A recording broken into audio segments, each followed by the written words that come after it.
Hey guys, tonight, we begin not with answers, but with echoes of footsteps across stone corridors long abandoned, whispers carved into church walls by hands we'll never see, bones buried face down beneath cathedrals, holding secrets no one thought to ask.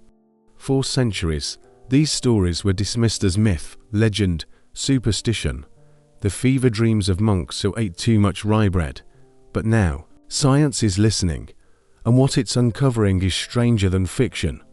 From a green-skinned child who walked out of a forest in 12th century England, to a king buried under a parking lot, to an unbreakable code written in naked women and alien plants, we're peeling back the veil on medieval mysteries, not with torches and guesses, but with DNA, isotopes, and artificial intelligence. This is the story of how the past is finally speaking, and we're only just learning how to hear it. Pause. Music fades slightly. Tone becomes warm, personal. So before you get comfortable, take a moment to like the video and subscribe, but only if you genuinely enjoy what I do here. And let me know in the comments where you're tuning in from, and what time it is for you. Is it midnight in Manila, dawn in Dublin, 3 a.m. in Saskatchewan? It's always fascinating to see who's joining us from around the world. Fellow night owls, early risers, time zone rebels, all drawn to the same question: what really happened back then? Music swells subtly. Tone shifts back to storytelling. Tonight, we explore 3 great chapters of hidden history. First, the forgotten souls of the Middle Ages, whose lives were buried beneath myth, until science gave them back their names. Then, the sacred silence of the Knights Templar, not as treasure-hunting legends, but as men of ritual, stone, and staggering devotion. And finally, the birth of the detective, when Victorian scientists turned death into data, fingerprints into proof, and foggy London streets into the laboratory of justice. So dim the lights, maybe turn on a fan for that soft hum in the background. Let the world outside fade away, because tonight, we walk through the shadows of history, not to scare you, but to understand it. Let's begin. Whispers from the bones. The medieval mysteries science finally solved. There's something about the Middle Ages. It lingers in the shadows of cathedrals, in the cold weight of a sword left rusting in the earth, in the silence between the lines of old manuscripts written by men who believed the world was flat. Demons lived under bridges, and God judged you on how often you sneezed during Mass. For centuries, we've told ourselves that medieval people were superstitious, ignorant, that their stories of green children, drowned cities, cursed knights were just fairy tales spun to explain a world they didn't understand. But what if they weren't wrong? What if they were just misunderstood? Because now, hundreds of years later, science is finally listening, and what it's uncovering isn't magic. It's something far more powerful: truth. There's something about the Middle Ages. It lingers in the shadows of cathedrals, in the cold weight of a sword left rusting in the earth, in the silence between the lines of old manuscripts written by men who believed the world was flat. Demons lived under bridges, and God judged you on how often you sneezed during Mass. For centuries, we've told ourselves that medieval people were superstitious, ignorant, that their stories of green children, drowned cities, cursed knights were just fairy tales spun to explain a world they didn't understand. But what if they weren't wrong? What if they were just misunderstood? Because now, hundreds of years later, science is finally listening, and what it's uncovering isn't magic. It's something far more powerful: truth. These aren't just mysteries solved, they're lives reclaimed. The medieval world wasn't filled with fools and fairy tales. It was filled with people just like us, believing, suffering, loving, dying, and leaving behind clues in bones, ink, and stone. Now, for the first time, we're answering their silent calls. Not with torches or prayers, but with science, with empathy, with memory. So the next time you walk past an old church, or stare into a misty lake, or hear a whisper in the wind, listen. The past isn't gone. It's just waiting to be heard. D, if you're still with me. Thank you for listening, for wondering, for caring about stories that time tried to bury. If this resonated with you, consider liking, subscribing, but only if you genuinely enjoy what I do here. And tell me in the comments, where are you watching from? What time is it for you? Because somewhere, right now, someone else is listening too. Fellow traveler, night owl, keeper of forgotten things. Until next time, stay curious. The Stone Sermons, Secrets of the Knights Templar in the silence between candlelight and shadow. In the echo of footsteps on cold stone, there is a brotherhood that still speaks. Not in words, not in prayers, but in walls, in towers. In vows etched not on parchment, but into memory. They were not kings, not saints, not gods, but for nearly 2 centuries. The Knights Templar walked as both warrior and monk, a blade in one hand, and the cross in their soul. This is not a story of treasure, or conspiracies, or secret bloodlines. This is the true mystery of the Templars, their initiation, their castles, their silence, and the sacred oath that turned men into legends. The initiation, silence before the mantle, imagine it. A chapel, nighttime, candles flicker against ancient stone. Shadows stretch like fingers across the floor, no crowds, no fanfare. Just a few robed figures standing in solemn silence. And one man alone, kneeling. This is not a coronation, it is a transformation. For the young knight about to join the order of the temple, this moment is not about glory. It is about surrender. He has been questioned, tested, led away from his companions, warned that once he speaks the vow, there is no return. No second thoughts, no escape clauses, no appeals to Rome, only obedience. And so, in the dim light, before the altar, he is asked, are you free? Are you without debt? Are you unbound by wife, lord, or king? These are not formalities, they are filters. Because the Templars do not want divided loyalties. They want a man who belongs entirely to God and to the order. If he passes, he's given one final chance to walk away. But if he stays, then the real ceremony begins. The 3 sacred vows, poverty, chastity, obedience. He kneels again. Before him, the grandmother raises his hand. And one by one, the 3 vows are spoken, each heavier than the last. Poverty, you own nothing. Not your clothes, not your sword, not even your name. Any wealth you brought is given to the order. You will eat what they give, wear what they provide, die where they command. To a nobleman raised on land and lineage, this is death by another name. Chastity, you will never marry, never father children, never know the touch of a woman. Not out of shame, not out of fear, but because your body is now a temple. Your heart, a vessel for divine purpose, obedience. This is the heaviest of all. You will obey without question. Fight without hesitation. Die without regret. Your will is no longer yours. It belongs to Christ, to the Master, to the Brotherhood. When he repeats these words, something shifts. He is no longer a man. He is a weapon consecrated. A soldier of Christ, a Miles Christi. The white mantle, clothed in purity. Then comes the moment of transformation. His worldly clothes are removed, stripped away like the old life peeling off. And then, the white mantle is placed upon his shoulders, pure, unblemished, radiant in the candlelight, white for purity, for chastity, for the angelic state he must now embody. And on the left breast, a red cross, not decorative, not ceremonial, a promise that this man is ready to shed his blood, to die, to become a martyr. In that instant, he is remade. No longer flesh and pride, now symbol and service. The mantle is both honor and burden, privilege and prison. And once it rests on his shoulders, there is no taking it back. The whispered prayers, secrets in the dark now, the chapel grows darker. The candles seem to dim, and the brothers begin to pray. But not aloud, Whispers, hushed, reverent, almost secretive. These are not the public chants of Mass. These are the private liturgies of the order, formulas passed from elder to novice, words known only to those within the brotherhood.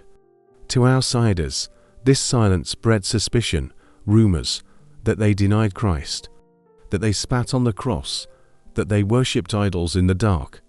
But historians agree, these accusations were lies crafted by enemies, fueled by greed. The truth, these whispered prayers were reminders of poverty as Christ's path, of chastity as the way of angels, of obedience as the very submission of Christ to the Father. They were not heretical, they were holy, and in that darkness, the initiate felt something profound. He was no longer alone. He was part of something eternal, trials of loyalty, the tests of the soul, but vows are easy to speak, harder to live, so the order tested him, not with fire, not with torture, but with humility. Some accounts say he was commanded to kneel 4 hours, others that he was mocked while silent, or asked one last time if he truly wished to stay, because the Templars did not want half-hearted knights. They wanted men who would stand in battle when all others fled, who would obey even when it made no sense. One legend says an initiate was told to strike the grandmother. If he refused, he lacked courage. If he struck too hard, he lacked control. Only if he hesitated, then struck gently, was he deemed worthy. Was it real? We may never know. But the message is clear. Absolute loyalty cannot be taught. It must be forged. The ritual meal, bread shared, brotherhood sealed after the trials, the tension breaks, and the brothers gather around a simple table. No silver, no wine goblets, no feasting, just bread, beans, watered wine, and silence. This is not a celebration. It is a sacrament. The initiate sits among them, no longer an outsider, now a brother. They eat from common dishes. No portion is greater than another. Even the grandmother eats the same meal, because in the Templar world, all are equal. All are bound. This shared meal is more than food. It is fellowship. It is trust. It is the quiet understanding that tomorrow, any of them might die beside the other. And tonight, they break bread together, the oath of secrecy, words that could kill. Then comes the final vow, not spoken lightly, not repeated, but burned into the soul. Secrecy. What happens here, stays here. The rituals, the prayers, the inner workings of the order, never to be spoken outside these walls. To reveal them is to betray God, to betray the brotherhood, to invite damnation. Some say the initiate placed his hand on the Gospels, others that he touched relics, all to seal the vow in sacred weight, because the Templars knew their power came from unity, from discipline, from silence. Without secrecy, they were vulnerable. And in a world of jealous kings, scheming bishops, unrivaled lords, vulnerability meant death. So the oath was absolute, and the penalty: excommunication, dishonor, execution. The silence wasn't just policy, it was survival. The blessings, consecration of a warrior monk. As the whispers fade, the mood shifts. No longer trial, now sanctification. The presiding master lays hands on the initiate's head. Prayers rise not for victory, but for protection, for strength, for grace. Psalms are sung, blessings invoked. He is reminded his life is no longer his own. It is a campaign under the command of heaven. Poverty is freedom, chastity is purity, obedience is holiness. Should he fall in battle, his death is not defeat, it is martyrdom, salvation, eternal reward. The language turns martial. He bears the armor of faith, the sword of the Spirit. He is a scourge of infidels, a defender of pilgrims, a living weapon in God's war. And when the blessings end, he is no longer just a knight. He is a consecrated knight, set apart by God, the embrace of brotherhood, welcome among the dead and living. And then the silence breaks, The grandmother steps forward and gives him the kiss of peace, on the cheek, on the shoulder. A gesture older than the order itself, from monastic tradition, from the early church. Then, one by one, the other knights follow. Each embrace a seal, each touch a welcome. No more kneeling, no more testing. Now, he is home, his name is recorded, his place among them secured. He has crossed the threshold, from man to Templar, and as he stands among his brothers, he feels it. The weight of the mantle, the echo of the vows, the warmth of the embrace. He is no longer alone.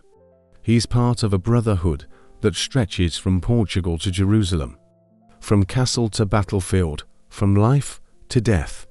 Castles as sermons in stone, but the Templars were not just men. They were builders, not of homes, not of palaces, but of stone sermons. Every fortress they raised was a declaration, not of power, but of mission. Their castles were not for dynasties, not for families. They belonged to God, and every wall, every tower, every chapel was designed to reflect that. Strategically placed, guarding pilgrimage routes, anchoring frontiers, storing treasure, training knights, but also preaching, silently, to friend and foe alike. We are here, we are unyielding, we serve a higher king, Crack Day Chevaliers, the crown of Crusader castles. If there was one fortress that embodied the Templar ideal, it was Crack Day Chevaliers, perched high above Syria. A mountain of stone, double walls, deep moats carved from rock, towers angled to rain death on attackers. Inside, storage 4 years of siege, water cisterns, stables, and at its heart, a chapel, simple, austere, holy, no gold, no gilding, just stone, candlelight, and prayer. Muslim chroniclers called it a nightmare. Saladin himself could not take it. It fell only by deception a forged letter claiming retreat. Even then, it stood 4 decades, a monument to the belief that faith and steel could hold the line. Crack was not just a castle, it was the crown jewel of the crusading war. A fortress where monks prayed and warriors fought, sometimes in the same breath. Tomar, the western heart of the order in Portugal, far from the deserts of the Holy Land, stands Tomar, founded in 1160, headquarters of the Templars in Iberia. Its round church modelled on the Holy Sepulchre in Jerusalem links it directly to the sacred. Here, the Reconquista was fought, Christian lands reclaimed from Muslim rule, and Tomar was its anchor. Almarol, Monsanto, Pombal, a chain of fortresses securing the frontier, training knights, safeguarding settlers, projecting power. When the Templars were destroyed, Tomar didn't vanish. It became the base of the Order of Christ, and from its walls, Portuguese explorers launched voyages into the unknown. Da Gama, Columbus, all sailed under the Red Cross of the Templars. So while the Order died, its legacy crossed oceans. France, the birthplace and the betrayal France was where it began, where 9 knights first pledged to protect pilgrims, where the Order grew from obscurity to global power. Commanderies like Louverade, Arville, Payne's fortified villages of prayer and preparation, centers of recruitment, wealth management, spiritual discipline. But France was also where it ended. In 1307, King Philip IV, drowning in debt to the Templars, turned on them. At dawn on Friday the 13th, knights were arrested, tortured, burned, their castles seized, their legacy smeared. Yet even in betrayal, their stones remained, whispering of loyalty, of faith, of a brotherhood that died not in battle, but in chains. Spain, guardians of the Reconquista in Spain. The Templars were not just warriors. They were nation builders. Ponferrada, guarding the road to Santiago. Monzon, where young King James I was raised under their care. Miravet, overlooking the Abril River. Poblet, Peniscola castles rising from cliffs and coasts, each a stronghold, each a sanctuary. They secured borders, protected pilgrims, fought in the long twilight of the Reconquista. And when the Order fell, Their castles passed to new military orders. But the mission continued, the stones remembered. England, the temple in the city in London, the Templars built not a fortress, but a financial empire, the Temple Church round, echoing Jerusalem. A hub of international banking, where kings stored treasure, where pilgrims bought safe passage, where knights trained and prayed. Beyond the city, sites like Temple Brewer, Rafley, Templehurst formed a network of rural commanderies, less grand than Crack, but vital, collecting rents, training recruits, funneling wealth eastward. Their influence was quiet, but immense, and today, the Temple Church still stands, surrounded by lawyers, but haunted by ghosts. The legacy, stones that outlived men when the Templars were dissolved. Their castles did not fall, stone outlasts politics. Portugal turned theirs into engines of exploration. Spain used them to finish a holy war. England preserved their round churches. France buried their secrets in soil and song. And in the ruins that remain, we still feel their presence, not as ghosts, but as echoes of vows, of sacrifice, of a brotherhood that believed, truly believed, that they were fighting a war not just for land, but for eternity. The Templars were not perfect. They were warriors in a brutal age. They made enemies, they held power, and yes, they were betrayed. But what they built was not just castles. It was identity, purpose, a fusion of faith and duty so complete that even after 700 years, we still lean in when we hear their name. Because in a world of noise and chaos, the Templars remind us that some men choose silence, some choose service, and some choose to wear a white mantle into the fire, not for glory, but for God and for each other. The Templars were not perfect. They were warriors in a brutal age. They made enemies, they held power, and yes, they were betrayed. But what they built was not just castles. It was identity, purpose, a fusion of faith and duty so complete that even after 700 years, we still lean in when we hear their name, because in a world of noise and chaos, the Templars remind us that some men choose silence, some choose service, and some choose to wear a white mantle into the fire, not for glory, but for God and for each other. The laboratory of shadows, how science invented the detective. There was a time when murder was solved by guesswork, by rumor, by the twitch of an eye under candlelight. A man would be hanged because he looked guilty. A woman accused because she didn't cry enough at her husband's funeral. Poison slipped through dinner unnoticed until it was too late. But then something changed, not in a single moment, not with a flash of lightning, but slowly, quietly, like a fingerprint pressed into wet paint. The Victorians didn't just invent steam engines and bad moustaches. They invented modern justice. They turned death into data, blood into evidence, and detectives into scientists. This is the story of how we learn to listen to the dead. Scotland Yard, from spies to symbols of authority, it started not with brilliance, but with distrust. In 1829, Sir Robert Peel founded the Metropolitan Police at Bobbies, in blue coats, rattles in hand, patrolling London's fog-choked streets. But they weren't enough. As the city swelled into a metropolis of millions, crime grew bolder. Heists, frauds, murders hidden in alleyways and boarding houses. So in 1842, 8 plainclothes men were pulled from the ranks. No uniforms, no badges, just instincts. They became the detective branch based at Scotland Yard, and immediately, people hated them. To the Victorian public, detectives were shadows, spies, men who lied, disguised themselves, infiltrated gangs. They blurred the line between lawman and outlaw. Newspapers sneered. Slinkers, shadow hunters. But when a case stumped everyone, the theft of the Treaty of Paris, the poisoning of a banker, the body found in the Thames with no face, everyone turned to them. Slowly, the Yard proved its worth, not with force, with evidence. They chased master thieves across Europe, uncovered political conspiracies, hunted conmen who posed as dukes. By the 1870s, Scotland Yard wasn't just tolerated. It was feared, respected. The birthplace of the modern detective. Not a brute with a truncheon, but a thinker, a hunter of truth.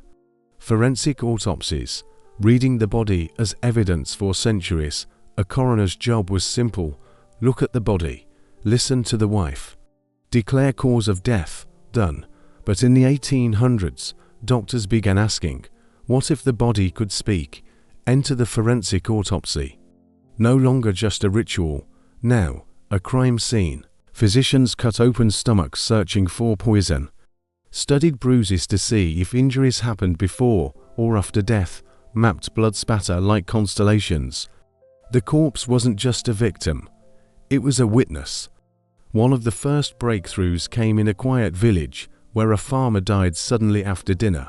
His wife claimed natural causes, but the doctor noticed lividity patterns. Blood poured in ways that suggested movement after death.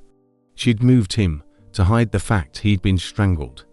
The autopsy revealed it, and for the first time, a murderer was undone not by confession, but by science. The public was fascinated, horrified. Courtrooms buzzed when medical experts took the stand, vials in hand, describing chemical reactions like alchemists revealing secrets. Death was no longer a mystery. It was a book written in wounds, organs, and toxins. And now, someone finally knew how to read it. The Marsh test, arsenic and the end of silent murder. If there was one poison that haunted the Victorian imagination, it was arsenic, tasteless, odorless, easy to buy at any chemist's shop. Dubbed inheritance powder, it was the weapon of choice for wives, heirs, and anyone tired of waiting for a will. But in 1836, chemistry struck back. Enter James Marsh, an English chemist who developed the Marsh test, a method so precise it could detect even microscopic traces of arsenic in a corpse. No more guessing, just proof. The test became famous during a sensational trial where a young man was accused of poisoning his grandfather. The defense mocked the science, but the jury watched in awe as Marsh demonstrated the reaction live, producing a silver mirror of arsenic on glass. Guilty. The verdict sent shockwaves. Murderers could no longer count on silence. The contents of a teacup, a stomach, a lock of hair could betray them. Other tests followed. For strychnine, cyanide, opium, toxicology became a weapon. And Scotland Yard learned to wield it. Poisoners still tried. But now, the dead had allies in the laboratory. Fingerprinting, the skin that never lies for most of history. Identity was fragile. A criminal could change his name, grow a beard, vanish, but in the late 1800s, science found a mark no disguise could erase. Fingerprints, not a new idea. Ancient civilizations noticed the swirls and ridges, but it was Sir Francis Galton, cousin of Darwin, who proved fingerprints were unique. Loops, whorls, arches, no two alike. Even identical twins had different prints. Galton's work laid the foundation. Then came Sir Edward Henry, who created a classification system, the Henry system, that let police file, compare, and retrieve prints like books in a library. Adopted by Scotland Yard, suddenly, identity wasn't memory, it was etched in skin. And then 1902, a burglar named Harry Jackson broke into a house, left behind a fresh fingerprint on a painted windowsill. Matched to his record, convicted, no eyewitnesses, no confessions, just science. The newspapers called it the dawn of a new age, because for the first time, you couldn't outrun your own hands. Mugshots and criminal records, faces in the files before photography. Catching a repeat offender was luck. You look familiar. That bloke with the scar. Useless. Then came the camera. By the 1860s, police stations were taking mugshots front and profile, emotionless, stark. No flattering light, just truth, faces captured forever. Newspapers reprinted them, rogues galleries, and respectable Victorians clutched their pearls. But detectives loved them. Now, a thief couldn't just move cities. His face was in the files. And then came Alphonse Berthelin, a French cop with a vision. He believed every human body was unique. So he measured everything: arm span, skull length, ear size. Combined with mugshots, this Berthelin system turned criminals into data points.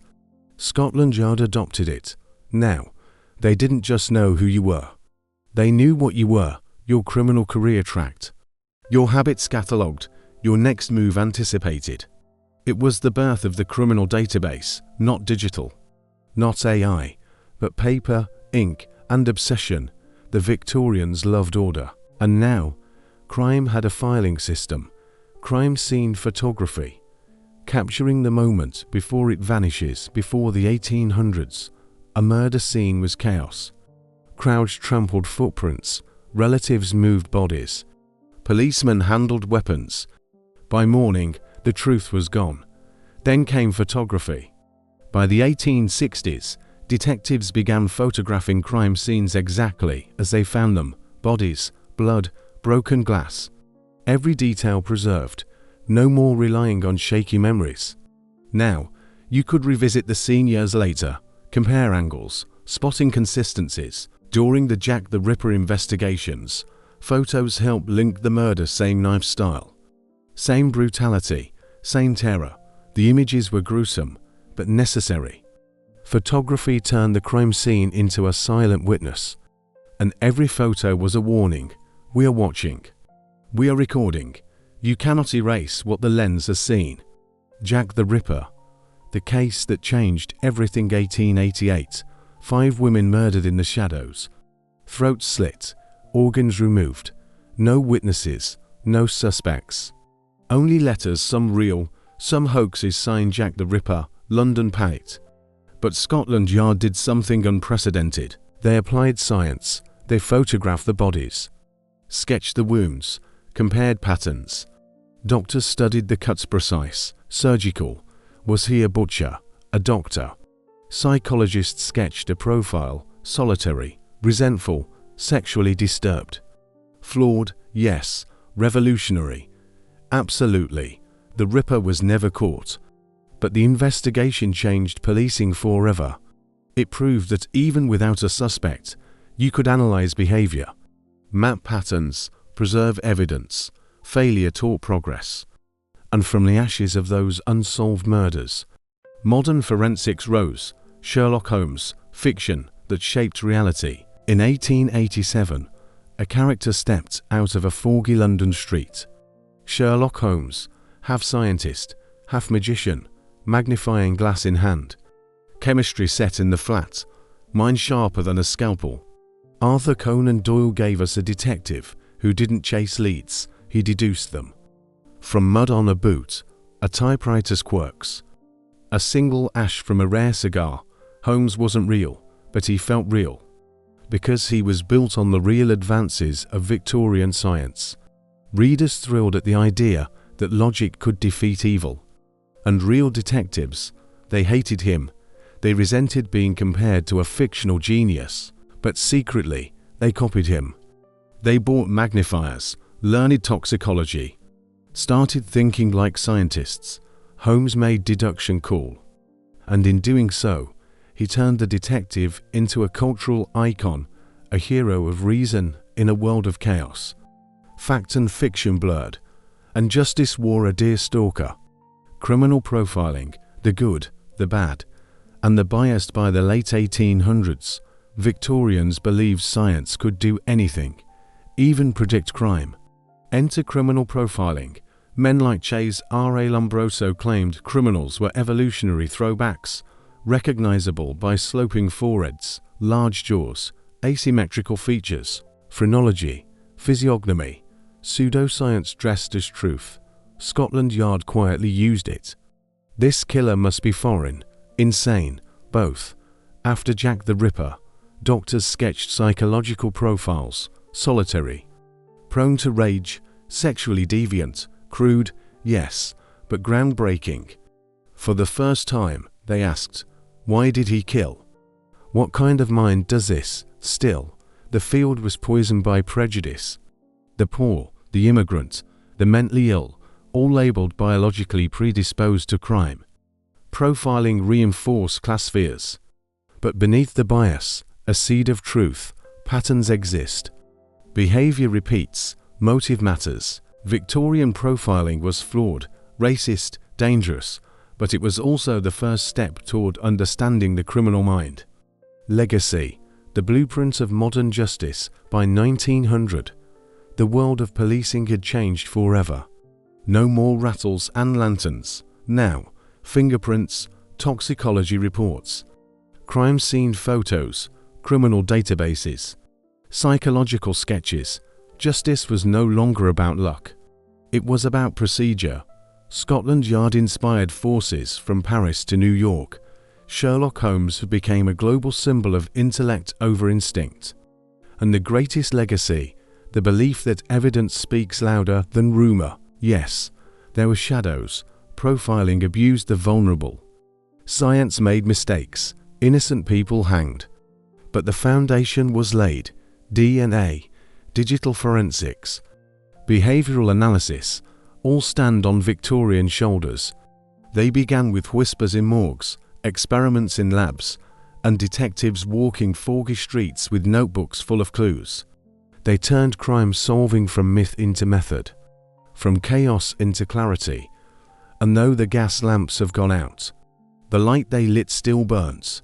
In every lab, every courtroom, every cold case reopened.